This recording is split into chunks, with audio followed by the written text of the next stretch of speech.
It's Quarantine Reviews Spa Edition. I decided to try to wax myself at home. I made some wax in the microwave. I already tried one test strip in the kitchen, and guess what? It's like a burn. I think I burned myself. Okay, here we go. We're gonna try it again. Because if at first you don't succeed, put more wax on your legs. I actually normally wax my personal parts. Oh, that's too hot. That's too hot. I think I just burned myself. Don't try this at home. I'm not a professional. The good part is if you burn yourself, no leg hair will grow there for a bit. I'm gonna make a little ball. This is this little ball. This is what Josie at Cheek to Cheek, that's Cheek, the number 2, and then Cheek, my normal waxer, that's what she does. I miss her very much because she's much better at this than me. She's a professional. I ate it. I spread this out on my leg and I'm gonna try to get it off.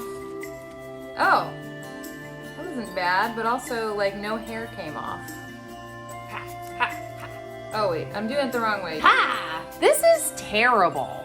I've already burned myself like twice. I don't know if I'll recover. It's a really bad idea to do stuff like this. Most accidents happen in the home. Guess what you're not supposed to be doing right now?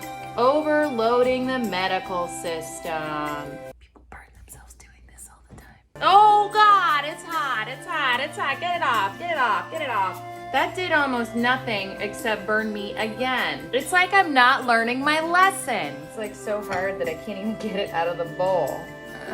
I keep eating it. What am I doing? Am I just drunk with power of ancient knowledge? Apply in the opposite direction. Flick it, flick it, flick it. It just hit the floor, so now it's not even sterile. All right, I lied, I'm brave. I'm gonna see if I can do this on a sensitive area, which is why it's on my face. I don't like this already. Just flick it off, flick it off, flick it off. Did I get any hair? I can't tell, and it still looks the same. It either does nothing and doesn't hurt, or it does nothing and it really hurts. So really, I'm the idiot.